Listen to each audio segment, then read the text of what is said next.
என்ன சொல்றான், எப்பா எல்லாரும் கல்யாணத்துல என்ன நடக்கும், முந்தி நல்ல ரசத்தை கொடுத்து அவங்களாம் திருப்தி அடைஞ்சு போனதுக்கு பிறகு அப்ப ருசி குறைந்தது தான் என்ன செய்வான், கொடுப்பான். ஆனா நீ மட்டும் ருசி குறைந்ததை முன்னாடி கொடுத்துட்டு இப்ப ருசி அதிகமா இருக்கிறத பின்னாடி என்ன செய்யற, கொடுக்குற அப்படின்னு கேக்குறா. எனக்கு எல்லாருமே பாக்குறான், ஆனா உங்க முகம் மட்டும் பிரகாசமா இருக்கு. எப்படிங்கிறது, நம்முடைய கிரியைகளை பார்த்து மற்றவர்கள் ஆச்சரியப்படுவாங்க. அதுதான் ஆத்ம திருப்தி. அல்லேலூயா, அல்லேலூயா. எது இருந்தாலும் இல்லாட்டாலும் நம்ம சாப்பிட அப்பதான் உட்காருவோம். யாராவது ஒருத்தன் வந்து, அண்ணே எனக்கு ரொம்ப பசிக்குதுன்னு, சாப்பிட்றதுக்கு அதுதான் இருக்கும். ஆனா சரி இந்தாங்க அப்படின்னு கொடுக்கும் பொழுது அதை சாப்பிட்டுட்டு ரொம்ப நன்றினேன்னு கண்ணீர் அப்படி சொட்ட ஒரு சின்ன சிரிப்பு, அந்த சிரிப்போடு சொல்லிட்டு போவாங்க பார்த்தீங்களா. அப்போ நம்ம ஆத்மா எப்படி இருக்கும், சந்தோஷமா இருக்கும். அப்பா இன்னைக்கு ஒரு ஆளை நான் என்ன செஞ்சுட்டேன், கொஞ்சம் கர்த்தர் கிருபையால சந்தோஷப்படுத்திட்டேன். ஆத்மா எப்படி திருப்தி அடையும்னா, நீங்கள் கர்த்தரிடத்தில் பெற்ற நன்மையை மற்றவரிடத்தில் சொல்லுவதற்கு அலைந்து திரிவீர்கள். அலைந்து திரிவீர்கள். ஒருவன் அலைந்து திரிகிறான், எவனை விழுங்கலாமோ என்று. கர்த்தருக்கு நன்மை பெற்ற நான், கர்த்தர் எனக்கு நன்மை செய்தார், கர்த்தருக்கு நன்மை செய்தார் அப்படின்னு பார்க்கிற எல்லாருக்கும் சொல்லுவான். ஆத்மா அப்பதான் திருப்தி ஆகும். நாம் பெற்ற இன்பத்தை, நன்மையை, விடுதலையை பிறருக்கு சொல்லும் பொழுதுதான் ஆத்மா திருப்தி ஆகும். அல்லேலூயா. செஞ்சிருக்கிறீங்களா?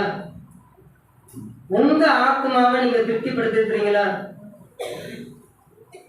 இது ரெண்டும் நம்ம செஞ்சுட்டோம் அப்படின்னா நம்மளுடைய மாமிசம் தானாகவே என்ன செஞ்சிடும், திருப்தி அடையும். அல்லேலூயா, அல்லேலூயா. அவன் எதிர்பார்த்தானா, இவ்வளவு பெரிய அவன் குடிச்சது தண்ணி தான், ஆனா அது எப்படி மாறி இருக்கு, ரசம். அது திராட்சை ரசத்தினால வந்த ரசமா, அது தேவனிடத்திலிருந்து வந்த ரசமா இருக்கிறது. அல்லேலூயா. அதனால திராட்சை ரசத்தை காட்டிலும் அதனுடைய டேஸ்ட் எப்படி இருந்திருக்கு, அதிகமா இருந்திருக்கு. அல்லேலூயா, அல்லேலூயா. நம்ம திருப்தியா இருக்கணும், தீமை அணுகக்கூடாது என்பதற்காக, திருப்தியா இருக்கணும், ரட்சிப்பை காண வேண்டும் என்பதற்காக. அந்த திருப்தி ஆவிக்கு இருக்கணும், ஆத்மாவுக்கு இருக்கணும், சரீரத்துக்கு இருக்கணும். ஆனா நம்ம என்ன செய்யறோம், சரீரத்தை மட்டுமே திருப்திப்படுத்த முயற்சி செய்கிறோம், ஆவியையும் ஆத்மாவையும் விட்டுறோம். இப்ப எப்படிப்பட்ட திருப்தி நடக்குது தெரியுமா? ஆத்மா திருப்தி அடைதுன்னு நினைச்சுக்கிறாங்க, சரீரம் திருப்தி அடைஞ்சிருது, அது உணர முடியுது இல்லையா? சரீரம் திருப்தி ஆகுது, ஆத்மா திருப்தி ஆகுதுன்னு நினைச்சுக்கிறாங்க. ஆனா ஆத்மா திருப்தி ஆக மாட்டேங்குது. எப்படின்னா, ஒரு கூட்டம், அந்த கூட்டத்துல கடைசியில பிரியாணி இருக்கு, சரீரத்துக்கான தேவையெல்லாம் அது என்ன செய்யுது இருக்குது. சுவிசேஷ கூட்டம், ஒரு ஸ்பெஷல் கூட்டம் வச்சிருக்கிறோம், அங்கே ஆத்மாவுக்கான வசனம் என்ன செய்யும், கேட்கும். ஆனா ஆவி, கர்த்தர் சொல்லி இந்த கூட்டத்தை ஆயத்தப்படுத்தினீங்களா, அதுதான் ஆவி. ஆவி திருப்தி ஆகணும்ல. ஆத்மா திருப்திக்காக கூட்டம், மாம்ச திருப்திக்காக சமையல், ஆவி திருப்திக்காக அதை தேவன் சொன்னாரா? இந்த இந்த பகுதியில் இருக்கிற ஆத்மாக்கள் சத்தியம் இல்லாம சத்தியத்துக்காக வாஞ்சிக்கிறாங்க, நீங்க அந்த இடத்துல போய் ஒரு கூட்டத்தை வைங்க அப்படின்னு ஆண்டவர் சொன்னாரா? இப்ப நம்ம கூட பிபிஎஸ் வைக்க போறோம். அதாவது பிபிஎஸ் சொல்றது கூட சரியா எனக்கு படல. சிறுவர் கூட்டம், வாலிப கூட்டம் வைக்கணும், நம்ம இஷ்டத்துக்கு வச்சுட்டோம்னா கர்த்தர் சொன்னாரா?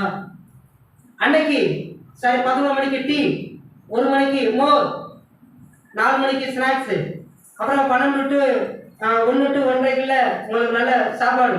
இங்கே நம்ம வாலிபர்கள் நல்ல விதத்தில் சத்தியத்தை சொல்லுவாங்க, ஆத்மா அதை கேட்கும், புதிய புதிய ஆத்மாக்கள்லாம் வருவாங்க. நம்ம என்ன நினைச்சுக்கிட்டோம், ஆத்மா இத்தனை ஆத்மாக்களுக்கு நம்ம சத்தியத்தை சொல்லிட்டோமே, நம்ம பிள்ளைக்கு சொல்லி கொடுத்துட்டோமே. ஆனா ஆவி திருப்தியா இருக்குமா? ஆவி திருப்தியா இருக்குமா? அல்லேலூயா. அப்படி செஞ்சுட்டு நம்ம ஆண்டவர்கிட்ட போய் நிற்போம். ஆண்டவர் சொல்லுவாரு, உன்னை எனக்கு தெரியாதுப்பா. ஏன்? உங்க நாமத்தின் நிமித்தமாக தானே நாங்க இத்தனை கூட்டங்கள் வச்சோம், உங்களுடைய நாமத்தின் நிமித்தமாக தானே நாங்க பிசாசுகளெல்லாம் துரத்தணும். உங்களுடைய நாமத்து நிமித்தமாக தானே நாங்கள் சிறுவ ஊழியம் வாலிப கூட்டம்லாம் வச்சோம். எல்லாம் வச்ச ஏன்ட்ட கேட்டு வச்சியா?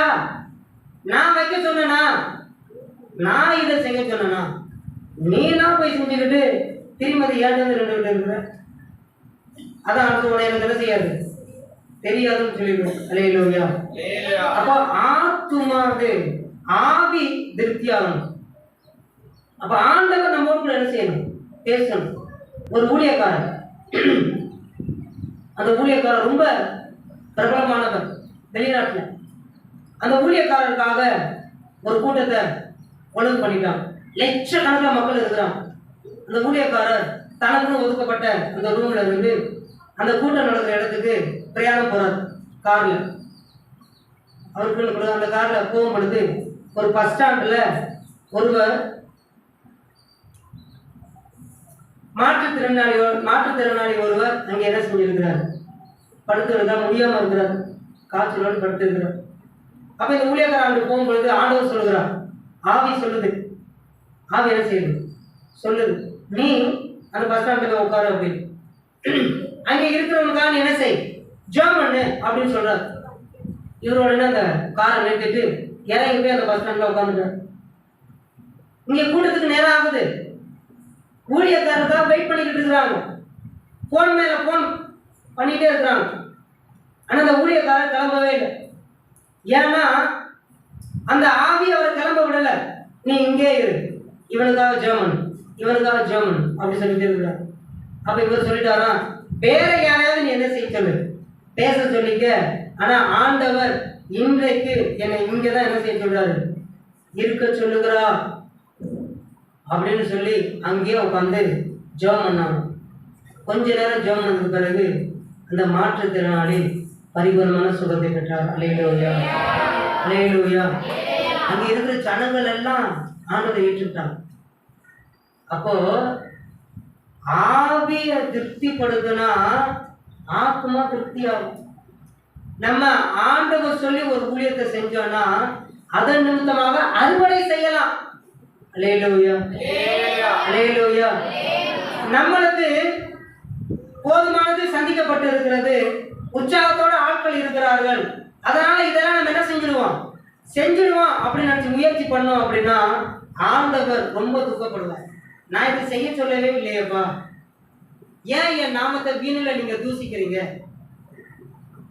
ஆவி சொல்லும். ஆவி என்ன சொல்லும்?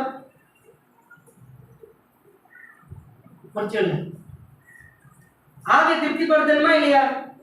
ஆவியெல்லாம் நாங்க திருப்திப்படுத்த வேண்டாம், ஆத்மாவை நாங்க திருப்திப்படுத்த வேண்டாம். சீக்கிரமா என்ன ஆத்மா சொல்லுங்க, நாங்க எங்க மாமிசத்தை திருப்திப்படுத்தணும்னு சொல்றீங்களா? அப்படி சொல்றீங்களா? ஆவி திருப்திப்படணும் தானே. அப்ப ஆவி எப்படி சொல்லும் கவனிங்க.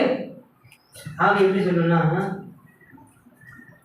கர்த்தர் உங்களை நேசிக்கிறார் அப்படின்னு அவங்க கிட்ட சொல்ல போகும்போது நம்ம ஆவி சொல்லணும், நீங்க எத்தனை பேரை நேசிக்கிற, நீங்க எத்தனை பேரை நேசிக்கிற, கர்த்தர் உங்கள் மீது அன்பாக இருக்கிறார், நீங்க எத்தனை பேர் மீது அன்பா இருக்கிறார். ஆவி பேசும். அப்ப என்ன செய்யணும், முதல்ல நீ போய் எல்லாருக்கிட்டையும் அன்பாகிரு.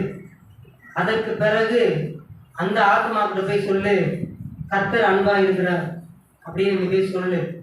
நீ இருக்கிற எல்லாருக்கிட்டையும் சண்டை பிடிச்சிட்டு புதுசா வரவங்களை போயிட்டு ஏசப்பா உங்களை நேசிக்கிறான்னு சொல்லி நினைச்சுக்குவேன், அப்படியான்னு கேட்டுட்டு இப்படி வருவாங்க. அந்த அந்த பிரதர் என்ன சொன்னாரு, ஏசு என்னை நேசிக்கிறாரு அப்படியா சொன்னாரு? அவர் யாருமே நேசிக்க மாட்டாரு, ஏசு நேசிக்கிறான்னு அவர்கிட்ட சொல்லுவாரு, அப்படி சொல்லுவாங்க.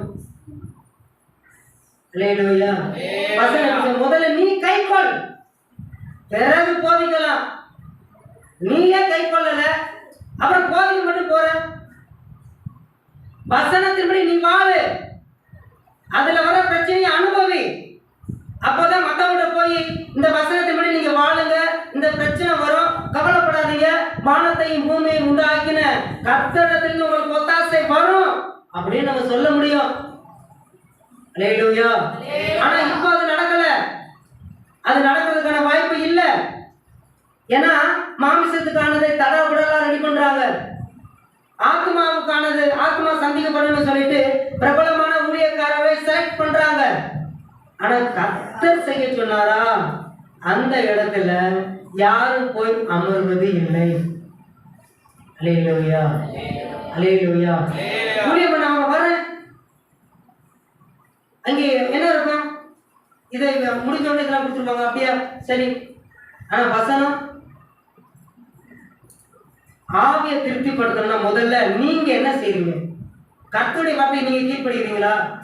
அப்ப மற்றவங்களுக்கு என்ன செய்ய சொல்லுங்க, கீழ்ப்படிய சொல்லுங்க. அப்ப இந்த ஆவி திருப்தி ஆகணும்னா முதலில் கர்த்தருக்கு பிரியமா செய்ய வேண்டிய வேலையை நம்ம செய்யணும்.